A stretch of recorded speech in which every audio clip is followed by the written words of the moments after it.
Hello everyone, আসসালামু আলাইকুম। আশা করছি আপনারা সবাই অনেক ভালো আছেন। আমরাও সবাই আলহামদুলিল্লাহ ভালো আছি। আরও একটি ব্লগ ভিডিও দেখার জন্য আপনাদের সবাইকে ওয়েলকাম জানাচ্ছি। তো আমার হচ্ছে অনেকগুলো ড্রেস জমে গিয়েছে, যেগুলো কিনা দেশে পাঠানো হবে। টোটাল 4 জনের ড্রেস আমি রেডি করেছি, যাতে করে ঈদের আগে পৌঁছে যেতে পারে। তো এগুলো সবই যাবে হচ্ছে ওমানে। আমার রিপিট কাস্টমার এর আগে অনেকবার আমার কাছ থেকে ড্রেস নিয়ে গিয়েছে ভাইয়া। তো এখানে হচ্ছে বেশিরভাগ হচ্ছে লাক্সারি লোন, জোহরা পিঙ্কের, টোটাল হচ্ছে জোহরা পিঙ্কের 3টা, এরপরে হচ্ছে লোনে ওড়না যেগুলো ওগুলোর মধ্যে হচ্ছে 2টা, এরপরে হচ্ছে একটা হিজাব যাবে আর একটা হচ্ছে প্যান্টে কাজ করা একটা ড্রেস যাবে। তো এগুলো কিন্তু সবগুলোই আমার পেজের, এগুলো সবই আসলে সোল্ড আউট বর্তমানে। শুধু জোহরা পিঙ্কের 2টা ড্রেস অ্যাভেলেবেল আছে। যারা কিনা লাক্সারি জোহরা পিঙ্কের ড্রেস নিতে চান চাইলে আমার পেজে নক করতে পারেন কিংবা হোয়াটসঅ্যাপে নক করতে পারেন। তো এরপরে হচ্ছে এটা আরও একটা আপর, এখানে প্রায় আরও অনেকগুলো ড্রেস খুবসুরাতের আছে, তারপরে হচ্ছে বেডশিট আছে, তারপরে হচ্ছে বাংলাদেশি বেবিন সাইড আছে, তারপরে হচ্ছে অনেকগুলো হিজাব আছে, তারপরে হচ্ছে এগুলো হচ্ছে সবই বাংলাদেশি বিন সাইড। এগুলো হচ্ছে আমি এর আগে সেল করেছিলাম, অনেকদিন টেলারে ছিল।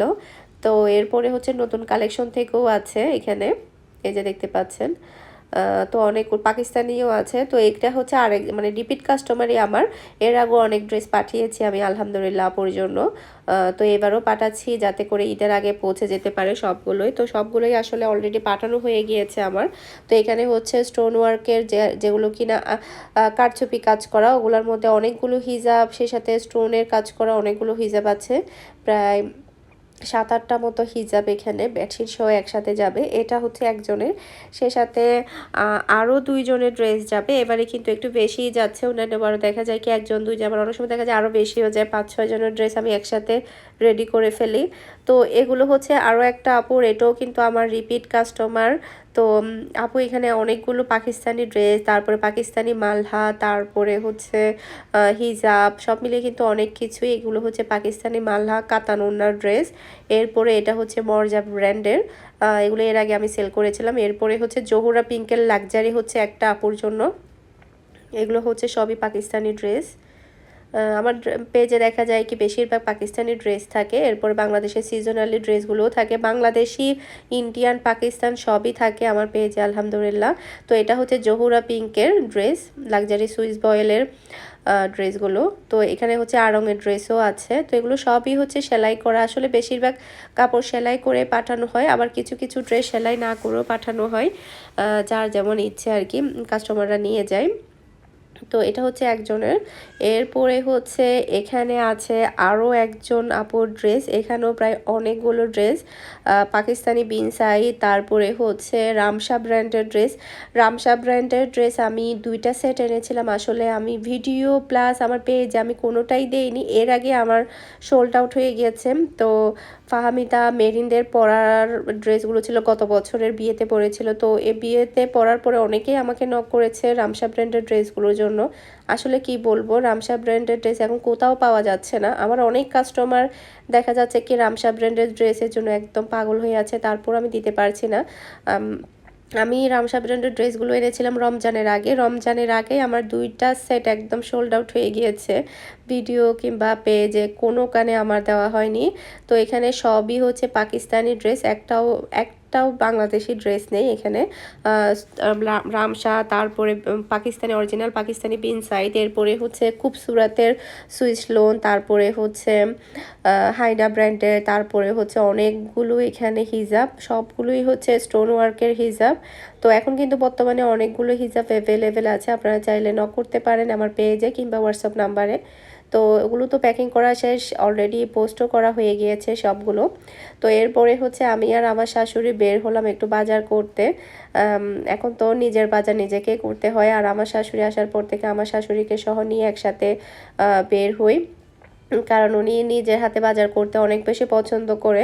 হাতে হাতে দেখা যায় আমার শ্বশুর বাজার করে, ওখানে তো মহিলারা বাজারে যায় না। তবে ঢাকাতে আসলে উনি সবসময় নিজের হাতে বাজার করতে সবচেয়ে বেশি পছন্দ করে, নিজের পছন্দনীয় জিনিসটা উনি নিজে পছন্দ করে কিনতে পারে।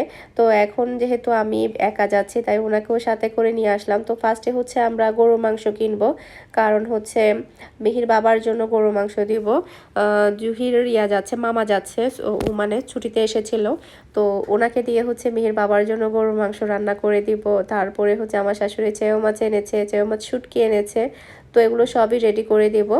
তো ফার্স্টে হচ্ছে এখান থেকে আমরা গরু মাংস নিয়ে নিচ্ছি, এরপরে অন্যান্য জিনিস যা লাগবে তা কিনে নিব। তো আমার শাশুড়ি বলছিল, বাবা আমরা মানে মাংসগুলো দেশের বাহিরে পাঠাবো, একটু ভালো থেকে দিও। কারণ হচ্ছে এর আগের বার আমি 3 কেজি মাংস কিনেছিলাম, আসলে আমাকে একদম ঠকিয়ে দিয়েছে। আমি চেয়েছি একরকম, আমাকে ভিতর থেকে দিয়েছে একরকম। এরকম আসলে প্রায় সময় করে আমি আমার শাশুড়ির সাথে একবারে মাংস কিনতে এসেও কিন্তু এভাবে ঠকে গিয়েছি। আমাদেরকে আসলে অন্যটা দিয়ে দিয়েছে, এরকম বেশিরভাগ আসলে বাংলাদেশে করে ঠকাই দেয়। তো মাংসটা নেওয়ার পরে আমরা চলে আসলাম পান কিনতে। আমার শাশুড়ির জন্য পান কিনলাম, উনি যেহেতু পান খায়, আর পান কিন্তু তাড়াতাড়ি নষ্ট হয়ে যায়, যার কারণে অল্প অল্প কিনা হয়, মানে 3-4 দিনের জন্য আর কি, ওভাবে হিসাব করে কিনা হয়, বেশি কিনলে দেখা যায় নষ্ট হয়ে যায়। তো এরপরে হচ্ছে এখান থেকে সবজি কিনবো আমরা, বিশেষ করে ধনেপাতা, কাঁচামরিচ, টমেটো, শসা এগুলো কিনবো, লেবু, যেহেতু এখন রমজান মাস, এখন কিন্তু এগুলো একটু বেশি লাগে। তো সবাই থাকাতে আসলে রমজানগুলো অনেক ভালো কাটছে, একা একা আসলে কোনো সময় ভালো লাগে না। বিশেষ করে রমজান মাসটা আসলে এতটাই পবিত্র মাস থাকে, একা কখনো এনজয় করা যায় না, একা কখনো খেয়ে শান্তি নেই। তো সবাই থাকাতে আসলে ডিফারেন্ট ডিফারেন্ট অনেক কিছুই খাওয়া হয়। আর আমার শাশুড়ি কিন্তু প্রতিদিন একটু শাকভাজি, ভর্তা, তারপরে এটা সেটা ভাজি খেতে অনেক বেশি পছন্দ করে। আর উনি কিন্তু ইফতার করে না, ভাত দিয়ে ইফতার করে, ওনার এটা আগে থেকেই নাকি অভ্যাস। মানে চনা বুট, বুট মুড়ি এগুলো কিছুই উনি খায় না, উনি একটু ফ্রুট টুট খেয়ে, খেজুর খেয়ে তারপর উনি ভাত খায়, সবজি, তারপরে হচ্ছে শাক ভাজি এগুলা দিয়ে। তো এরপরে হচ্ছে আমরা ফ্রুটের দোকানে আসলাম, এখান থেকে হচ্ছে ইফতারের জন্য তরমুজ কিনবো, এরপরে হচ্ছে কলা কিনবো, এরপরে হচ্ছে অরেঞ্জ কিনবো। তো এখানে আসলে রমজানের সময় দেখা যায় কি, তরমুজটা এখন মাত্র নতুন বের হয়েছে, সেক্ষেত্রে অনেকটা দাম, মানে চুকে মানে মোটামুটি ছোটো সাইজের একটা তরমুজ 250 টাকা এরকম আর কি। আর কলার দাম দেখা যায় কি অনেক বেশি, 12 টাকা 15 টাকা পার পিসে কলার দাম পড়ে যায়। তো রমজানের কারণে রমজানের পরে হয়তো বা একটু দাম কমে যাবে তরমুজ কলা এগুলোর। আর রমজানের সময় দেখা যায় কি প্রতিদিন একটু কলা থাকতে হয়। তারপরে তরমুজ যেহেতু এখন গরমের সিজনে রমজান এসেছে, গরমের সিজনে বের হয়েছে, সেক্ষেত্রে ঠান্ডা ঠান্ডা তরমুজটা খেতে কিন্তু অনেক বেশি মজা লাগে রমজানে। আর কেমন জানি তরমুজটা অত বেশি মিষ্টি লাগে না, ওমানের তরমুজগুলো অনেক বেশি মিষ্টি হয়, খেতে অনেক ভালো লাগে। তবে বাংলাদেশের তরমুজগুলো না অত বেশি মিষ্টি হয় না, খেতে অত বেশি একটা সুস্বাদু না। ওমানে কিন্তু আমরা ডেলি যখন রমজানে তরমুজ খেতাম অনেক বেশি ভালো লাগতো, বেশিরভাগ দেখা যেত কি আমরা তরমুজটাই খেতাম। আপনারা হয়তো বা আমার আগের রমজানের ভিডিও দেখেছেন, আমরা কিন্তু তরমুজটা একটু বেশি খেতাম। কিন্তু বাংলাদেশের তরমুজগুলো কেমন জানি একটু পানসা পানসা টাইপের, লাল হয় তবে অত বেশি মিষ্টি হয় না। তো আমাদের বাজার সদাই যা যা করার ছিল ওগুলো সবই করে নিয়েছি, আবার দেশি মুরগিও নিয়েছি, যেহেতু এখান থেকে মিহির বাবার জন্য কিছু দিয়ে দিব মাংস, এরপরে আগামীকালকে খাওয়ার জন্য আমরা দেশি মুরগি নিয়েছি কিছু। তো সব কিছু বাজার করে এখন চলে যাচ্ছে আমরা বাসার দিকে। তো আজকে হচ্ছে আমার অর্ডারও ছিল, একটা অরেঞ্জ কেকের অর্ডার ছিল। তো অরেঞ্জ কেকটা হচ্ছে আমি প্যাকিং করে নিয়েছি, রমজানের উপলক্ষে আসলে অত বেশি অর্ডার নেওয়া হচ্ছে না, খুবই সীমিত অর্ডার নেওয়া হচ্ছে। তো এরপরে হচ্ছে আমার একটা পিৎজারও অর্ডার ছিল, পিৎজাটাও সম্পূর্ণভাবে রেডি করা হয়ে গিয়েছে। আসলে ফুড আইটেমগুলো মানে রমজানের সময় ডেলিভারি করা অনেক বেশি টাফ, যেহেতু রুটে ঘাটে একদম প্রচুর পরিমাণে জ্যাম থাকে রমজানের সময়, ইফতারের 1 ঘন্টা আগে। সেক্ষেত্রে আসলে ফুড আইটেমগুলো যেহেতু টাইম টু টাইম ডেলিভারি করতে হয়, সেক্ষেত্রে অনেক বেশি রিস্কি হয়ে যায়। তারপরও আমি 5টার দিক দিয়ে 5:30টার দিক দিয়ে আসলে ডেলিভারি করেছি। ডেলিভারি ম্যান নাকি ডেলিভারিটা করে বাসায় আস্তে আস্তে একদম ইফতারের সময় পার হয়ে গিয়েছিল, এরকমটা হয় আসলে। সে কারণে আসলে আমি এখন খুব একটা বেশি অর্ডার নিচ্ছি না ফুড আইটেমগুলো। আর বাসায় যেহেতু মেহমান আছে, সেক্ষেত্রে আসলে অত বেশি কাজও করতে ইচ্ছে করে না। তো এরপরে যেহেতু অর্ডারের জন্য তৈরি করেছি, বাসার জন্য এখানে পিৎজা তৈরি করে নিলাম 12 ইঞ্চির একটা। বাচ্চারা সবাই কিন্তু পিৎজার জন্য অনেক বেশি পাগল, পিৎজা পেলে বাচ্চারা আর কিছুই খায় না। তো আজকে হচ্ছে বাচ্চাদের জন্য পছন্দের পাস্তা তৈরি করেছি, এরপরে হচ্ছে পিৎজা তৈরি করেছি, তারপরে হচ্ছে চিড়া, এরপরে হচ্ছে আমার শাশুড়ির হচ্ছে শাক ভাজি, এরপরে হচ্ছে লাচ্ছি তৈরি করব। তো এখন হচ্ছে পিৎজাটা ভেজে নিচ্ছি, এরপরে হচ্ছে আমার শাশুড়ি আরও কয়েকটা আইটেম তৈরি করেছে, আপনাদের সাথে শেয়ার করব। 2 পদে শাক ভাজি করেছে। আসলে শাক ভাজিটা বিশেষ করে আমরা ভাত দিয়ে না, এমনিতেই খেতে বেশি ভালো লাগে, এতটাই মজা হয়। সম্পূর্ণ রসুন, তারপর পেঁয়াজ আর তেলের উপরেই ভাজি করা হয়, একেবারে কোনো প্রকারে পানি ছাড়া, ঢাকনা দেওয়া ছাড়া একদম শুকনা শুকনা করে ভাজি করা হয়। অনেক বেশি ভালো লাগে ইফতারের টাইমে খাইতে আর কি। তো এখন হচ্ছে পিৎজাটা কেটে নেওয়া হচ্ছে, প্রায় অনেকটা সময় হয়ে এসেছে, আমরা সব কিছু রেডি করে নিচ্ছি। আজকে তো বাচ্চারা মহা খুশি, আসলে কি বলবো। তো বাচ্চাদের জন্য পাস্তাগুলো হচ্ছে ভাবি বেড়ে নিচ্ছে বাটির মধ্যে।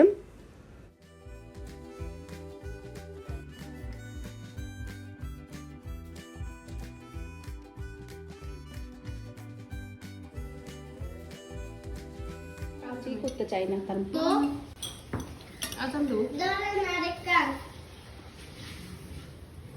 এখন খাইও না, দেখো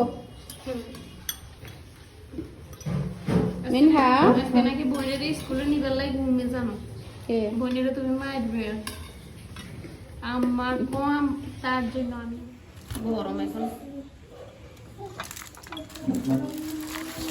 চামচ আনবো এটা মাহি মিহিরে দিতে, এটাগুলো অনেক বড় আমার মাহি এরকম করতেছে কোনো সবে আমাকে আনছে এটা কুমড়া ভাজি একটা ছবি তুলে দাও।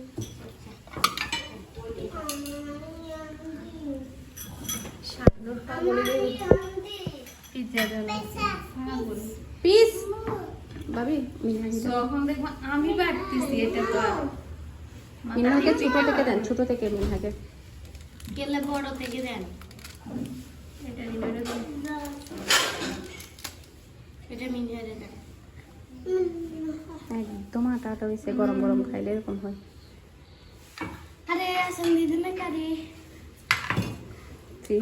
প্লেট এগুলো সরাই দিচ্ছি।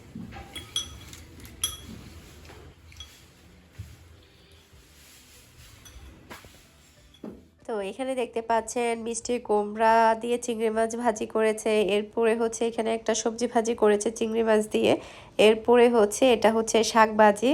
আসলে এগুলো ইফতারের টাইমে খাইতে অনেক বেশি ভালো লাগে। অনেকে হয়তো বা চিন্তা করবেন যে ইফতারের টাইমে শাক কেন, আসলে অনেক মজা হয় ইফতারের টাইমে শাক ভাজিগুলো। এমনি এমনি খাইতে, ভাত দিয়ে না, এমনি খাইতে বেশি সবচেয়ে বেশি টেস্টি হয়।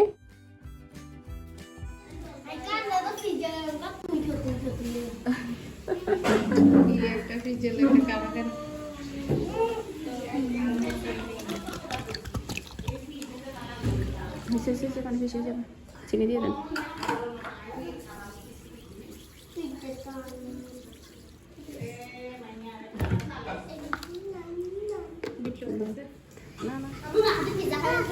ভাবি এটা ঢালি ফেলেন না সবাইকে, কি করে